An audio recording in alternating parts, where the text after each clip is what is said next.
Hi friends అందరికీ. So ఈరోజు మనమైతే మీకు చెప్పాను కదా ఎస్ఎస్సి ఎంటీఎస్ వాళ్ళకి ఈ 30 డేస్లో ఇంపార్టెంట్ స్టాటిస్టిక్ జీకే తాలూకా మోస్ట్ రిపీటెడ్ టాపిక్స్ అనేది చెప్తానని. సో అవైతే ఈరోజు మీకు చెప్పాలనుకుంటున్నాను.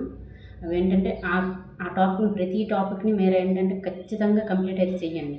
ఎటువంటి పరిస్థితులను వాటిని మిస్ అయితే చేయొద్దండి. అవి చాలా చాలా చాలా ఇంపార్టెంట్ ఆ టాపిక్స్ అనేవి మనకి. సో ఆ టాపిక్స్ మీకు నేను చెప్తాను. ఒక నోట్బుక్లో రాసుకుంటూ వాటిని కంప్లీట్ చేసి వాటి పక్కన టిక్ కొట్టండి. మీకు తెలుస్తుంది కదా ఏ టాపిక్స్ అయితే చెప్పానో ఆ టాపిక్స్ అనేది మీరు కంప్లీట్ చేస్తే మీకే తెలుస్తుంది అవి అంత యూజ్ అనేది. సో మోస్ట్ రిపీటెడ్ టాపిక్స్ అన్ని స్టాటిస్టిక్ జీకే నుంచి వాటి నుంచి బిట్లు ఖచ్చితంగా వస్తాయి. వాటి నుంచి బిట్ లేకుండా క్వశ్చన్ పేపర్ అయితే తయారు చేయడండి ఎస్ఎస్సి. అదైతే మాత్రం కన్ఫామ్గా చెప్తాను. ఎందుకంటే ఇంతవరకు ఎన్నైతే SSC exams CHSL, CGL, MTS అన్ని సిపిఓ, జీడీ అన్నీ జరిగాయో శ్రీను ఏటిలోనైనా ఖచ్చితంగా ఆ టాపిక్స్ మీద టచ్ చేస్తారండి. వాటి నుంచి ఇస్తారు. సో అందుకే వాటిని మోస్ట్ రిపీటెడ్ ఇంపార్టెంట్ టాపిక్స్ అని చెప్తున్నాను స్టాటిస్టిక్స్ జీకే నుంచి. సో వాటిని మీరు ఏం చేస్తారంటే నేను చెప్పిన నోట్ చేసుకొని వాటిని మీరు కంప్లీట్ చేయండి. మీ దగ్గర వాటి ద్వారా సిలబస్ ఉంటాయి. లేకపోతే మన వీడియోలో మన ఛానల్ ద్వారా నేనైతే మీకు రోజుకు 1 లేదా 2 టాపిక్స్ అనేది నేను ఇప్పుడు చెప్పే స్టాటిస్టిక్స్ జీకేలో మోస్ట్ ఇంపార్టెంట్ టాపిక్స్ అనేవి మీకు మన వీడియోస్లో అయితే మన ఛానల్ ద్వారా ఇస్తాను.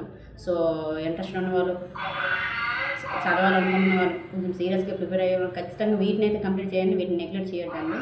సో లేట్ చేయకుండా వీడియోలోకి వెళ్ళిపోదాము. Hi friends. సో ఇవేనండి GK SSC MTS statistic GK నుంచి ఇంపార్టెంట్ టాపిక్స్ అన్నాను కదా. సో అవి ఇవే అనమాట.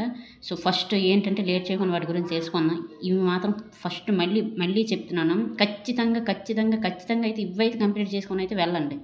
మళ్ళీ చెప్తున్నాను. సో ఏంటంటే ఫస్ట్ ఘరానాలండి. సో ఘరానా అనేది ఖచ్చితంగా ఈ టాపిక్ చాలా చాలా చాలా ఇంపార్టెంట్ అడుగుతారనమాట. సో ఈ ఘరానాలు కంప్లీట్ చేయండి. తర్వాత పండుగలు, ఫెస్టివల్స్ అండి. అంటే ప్రతి రాష్ట్రంలో జరిగే పండుగలు అడుగుతారనమాట. ఏ రాష్ట్రంలో ఏ పండుగ జరుగుతుంది అనేసి. సో మనకి ఎందుకంటే భారతదేశంలో ఉన్న ప్రతి రాష్ట్రానికి ఒక ప్రత్యేకత ఉంటుంది. ఆ రాష్ట్రంలో ప్రత్యేకమైన పండుగలు జరుగుతాయి అనమాట. సో పండుగలు, ఫెస్టివల్స్ నుంచి ఖచ్చితంగా బిట్ వస్తుందని, బిట్ లేకుండా క్వశ్చన్ పేపర్ అని రెడీ చేయడు. ఇది మాత్రం చెప్తానండి. సో అంటే ఇప్పుడు గంగవర్ ఫెస్టివల్ ఉంది. ఈ గంగవర్ ఫెస్టివల్ అనేది ఏ రాష్ట్రానికి చెందింది అని అడుగుతాడు. సో గంగవర్ ఫెస్టివల్ అనేది రాజస్థాన్ అండి. రాజస్థాన్లో చేస్తారు గంగవర్ ఫెస్టివల్. రాజస్థాన్లో కాకుండా రాజస్థాన్ పాటు ఇంకో 2 రాష్ట్రాలు చేస్తారు. బట్ ఎక్కువగా అయితే రాజస్థాన్లో చేస్తారు గంగవరు. అది ఏ దేవుళ్ళకి ప్రత్యేకంగా చేస్తారంటే పార్వతీ పరమేశ్వరులు అండి. సో గుర్తుపెట్టుకుని అలాగ అడుగుతారనమాట. తర్వాత డ్యాన్సెస్ అండి. క్లాసికల్ డ్యాన్సెస్ 8 ఉంటాయి కదా. సో వాటి గురించి పూర్తిగా తెలుసుకొని వెళ్ళండి. అందులోనే వ్యక్తుల గురించి తెలుసుకోండి. సో తర్వాత బుక్స్ అండ్ ఆథర్స్ అండి. బుక్స్ అడుగుతారు, దాని ఆథర్ ఎవరైనా అడుగుతారు. చాలా చాలా చాలా ఇంపార్టెంట్, రిపీటెడ్గా అడుగుతారు అనమాట బుక్స్ అండ్ ఆథర్స్ నుంచి. తర్వాత అవార్డులు అండి. అన్ని అవార్డులు, భారతరత్న ఇవన్నీ ఉంటాయి కదా, పద్మభూషణ్, పద్మవిభూషణ్, ఇవన్నీ ఈ అవార్డ్స్ అనేవి కంప్లీట్ చేయండి. ఖచ్చితంగా చేయండి. ఒక బిట్టే కదా నదలకండి. ఒక బిట్టు 3 మార్కులతో సమానం అండి. అది మాత్రం గుర్తుపెట్టుకోండి. 25 బిట్లు అడుగుతాడు, కానీ 25 బిట్లు ఒక్కొక్క బిట్టు 3 మార్కులు. ఒక్క బిట్టు కూడా ఇంపార్టెంట్. ప్రతి బిట్టు మనకి ఇంపార్టెంట్. అందుకే నేను చెప్తున్నాను, ప్రతిదీ మీరు కంప్లీట్ చెయ్యండి.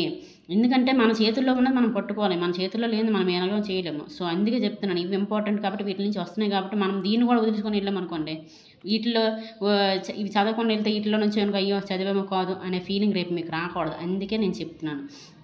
సో తక్కువ టాపిక్స్ అయినా మీరు ఏంటంటే ఇవి కంప్లీట్ చేసుకుని వెళ్ళాలన్నమాట. ఎందుకంటే ఇవి ఇంపార్టెంట్ టాపిక్స్, మోస్ట్ రిపీటెడ్గా అడుగుతున్నాడు అనమాట ఈ టాపిక్స్. ఇది అందరూ కంప్లీట్ చేస్తారండి మినిమం.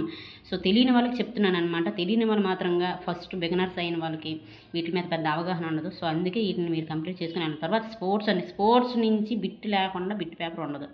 స్పోర్ట్స్ అంత ఇంపార్టెంట్. సో ఎస్ఎస్సి ఏ ఎగ్జామ్లోనైనా, సీజీఎల్, సిహెచ్ఎస్ఎల్, ఎంటీఎస్ ఏదైనా స్పోర్ట్స్లో బిట్ లేకుండా బిట్ పేపర్ తయారు చేయడం అంత ఇంపార్టెంట్ స్పోర్ట్స్. సో స్పోర్ట్స్ గురించి తెలుసుకోండి. తర్వాత దేవాలయాలు, మోన్మెంట్స్ అండి. ఏ దేవాలయాన్ని ఎవరు కట్టించారు, ఏ కాలంలో కట్టించారు అని అడుగుతాడు అనమాట. సో ఇవి చాలా ఇంపార్టెంట్. దేవాలయాలు కూడా చదవండి అనమాట. తర్వాత ఫోక్ డ్యాన్సెస్. ప్రతి రాష్ట్రంలో డ్యాన్సెస్ ఉంటాయి కదా, ఫోక్ డ్యాన్సులు. సో ఒక డ్యాన్స్ అడుగుతాడు, ఒక ఫోక్ డ్యాన్స్, అది ఏ రాష్ట్రం చెందిందని అడుగుతాడు అనమాట. సో ఫోక్ డ్యాన్స్లో చూసుకోండి. తర్వాత మ్యూజికల్ ఇన్స్ట్రుమెంట్స్ అండి. మ్యూజిషియన్స్ గురించి అడుగుతాడు అనమాట. సో తెలుసుకోండి. సెన్సస్ అండి, వెరీ ఇంపార్టెంట్ సెన్సస్, జనగణన. సో ఖచ్చితంగా వీటి నుంచి జనసాంద్రత గురించి అడుగుతారు, అక్షరాస్యత గురించి అడుగుతారు. అక్షరాస్యతలో ఏ రాష్ట్రము ఉందని అడుగుతారు, తక్కువేది ఎక్కువేది అని అడుగుతారు. సో సెన్సస్ మాత్రం కంప్లీట్ చేయండి, ఓకేనా. సెన్సస్ మాత్రం కంప్లీట్ చేయండి. గవర్నర్లు అండ్ సీఎంలు స్టేట్స్ చాలా చాలా చాలా ఇంపార్టెంట్. సో చూడండి. తర్వాత నేషనల్ పార్క్స్, తర్వాత రామ్ సొసైటీలు, తర్వాత సాంక్చురీలు, తర్వాత వ్యక్తులు, నినాదులు. ఒక నినాదం అడుగుతాడు, ఆ నినాదాన్ని ఏ వ్యక్తి ఇచ్చాడని అడుగుతాడు. So very very very important. ఈ 15 టాపిక్లు అయితే మాత్రం నేను మళ్ళీ చెప్తున్నాను. ఈ 15 టాపిక్లు మీరు కంప్లీట్ అయితే చేసుకొని వెళ్ళండి, రాయండి. ఒకవేళ మీ 15 టాపిక్లు మీ దగ్గర ఈ సిలబస్ లేదనుకోండి, నేనైతే మన ఛానల్లో మన వీడియోస్ రూపంలో సో మీకైతే నేను ప్రొవైడ్ చేస్తానండి. రోజుకో 2 టాపిక్స్ అయినా, ఒక టాపిక్ అయినా ఖచ్చితంగా నేను మీకు ఇస్తాను. ఎందుకంటే ఈ 30 రోజుల్లో మీకు ఇవైతే నేను ఇస్తాను. ఎందుకంటే మహా అయితే ఒక టాపిక్ ఆన్సర్ ఇవ్వండి, ఒక అరగంట మనం చదువుకొని దాన్ని రాసుకుంటే ఒక గంట, అంతే కదా. గుర్తుపెడితే ఒక 2 టాపిక్లు ఒక అరగంటలో పావు గంటలు నేర్చుకుంటే మంచిదే కదా. సో మీకు టైం సేవ్ అవుతుంది, తర్వాత ఇంపార్టెంట్ నేర్చుకున్నాను అనేసి మీకు కూడా అర్థమవుద్ది అనమాట. సో ప్లీజ్ ఇవైతే ఖచ్చితంగా మీరు నేర్చుకొని వెళ్ళండి, అశ్రద్ధ మాత్రం చేయకండి, ఓకేనా. ఉన్నవాళ్ళు, ఈ సిలబస్ ఉన్నవాళ్ళు నేర్చేయండి, ఫస్ట్ కంప్లీట్ చేశాను వీటిని. ఇవి లేని వాళ్ళు మాత్రం కింద కామెంట్ చేయండి. నేను ఖచ్చితంగా మన ఛానల్లో వీడియోస్ రూపంలో మీకైతే ఇది ప్రొవైడ్ చేస్తాను, ఓకేనా అండి. So thank you so much. బాగా చదవండి, ప్రిపరేషన్ అయితే నెగ్లెక్ట్ చేయకండి. Okay, thank you so much అండి.